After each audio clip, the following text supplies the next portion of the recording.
town of Millfield had always been peaceful, but that all changed on the night of the blood moon. People started disappearing without a trace, and strange noises echoed through the streets at night.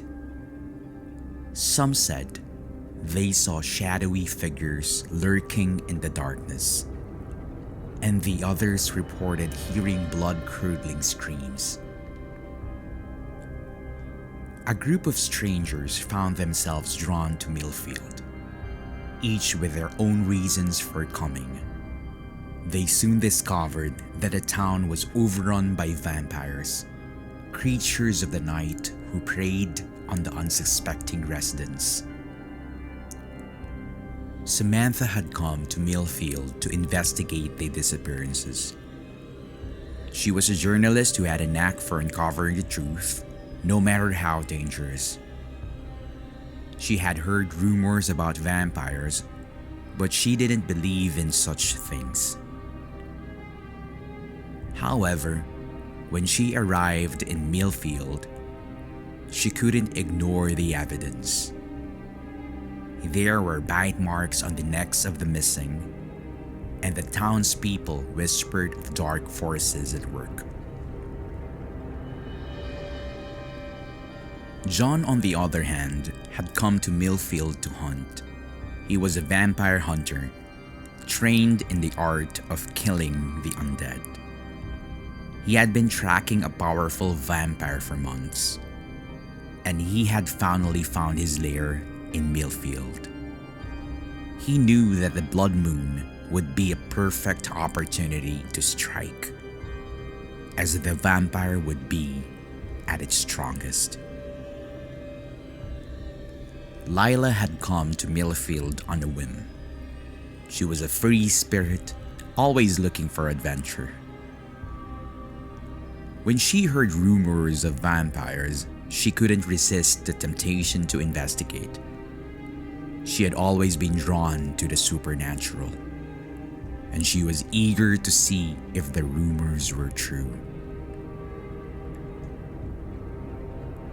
As the blood moon rose in the sky, the group of strangers found themselves united in their fight against the vampires. They armed themselves with wooden stakes, silver crosses, and garlic, and set out to find the vampire lair. The streets were empty, and the silence was eerie. They moved cautiously, aware that the vampires could be lurking around any corner. Samantha led the way, her flashlight sweeping back and forth as she searched for clues. John followed close behind, his senses on high alert. Lila brought up the rear, her heart pounding in her chest. They soon found themselves at the entrance to an abandoned church. Samantha pushed open the door, and they stepped inside. The air was thick with the smell of decay, and the sound of dripping water echoed through the halls. They moved deeper into the church, their footsteps echoing on the stone floor. Suddenly, they heard a sound. It was a low growl coming from somewhere ahead of them. They froze, their hearts pounding in their chests. Then, they heard the sound of footsteps coming towards them. A figure emerged from the darkness. It was a vampire, its eyes glowing in the dim light.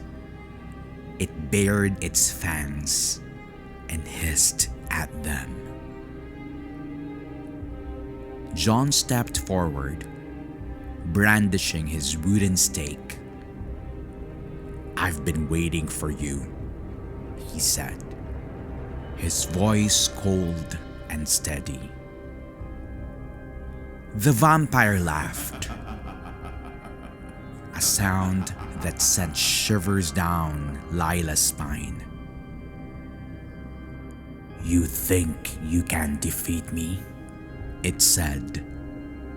"I am older than you can imagine, and stronger than you could ever be." John lunged forward, driving the stake towards the vampire's heart. But the vampire was too fast, and it dodged out of the way. It bared its fangs and launched itself at John. Samantha and Lila backed away, their hearts pounding. They watched in horror as John and the vampire battled it out. Their movements too fast for the eye to follow. Then, suddenly, John's stake found its mark. The vampire let out a terrible scream and then disintegrated into a pile of dust.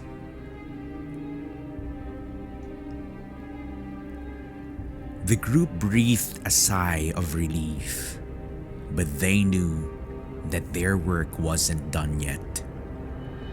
They had to find the other vampires and destroy them before they could harm anyone else.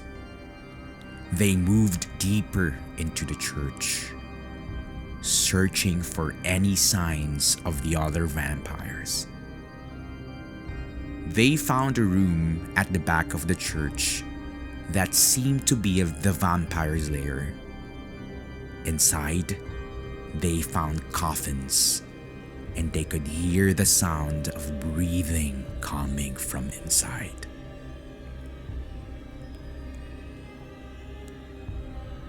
Samantha approached one of the coffins cautiously, her hand shaking. She pushed it open and found the sleeping vampire inside.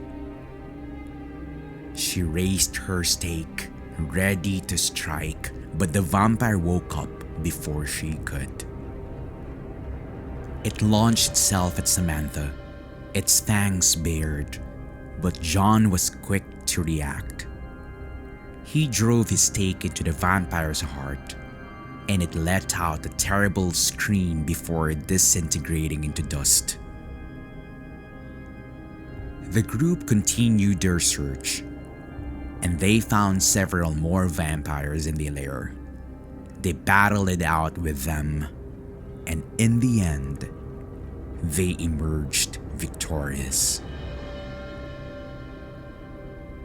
As the sun rose, they stepped out of the church, exhausted but relieved. They knew that they had saved Millfield from the terrors of the vampires. They went their separate ways, but they knew that they would never forget the horrors that had faced on that blood moon night. They had seen things that they could never unsee, and they knew that they had been lucky to make it alive. From that day on, the group would always remember the blood moon as a night of terror and fear. A night when they had faced the vampires and emerged victorious. But they also knew that there were other dark forces out there, waiting in the shadows for their chance to strike. And they knew that they would always be ready to face them, no matter what the cost.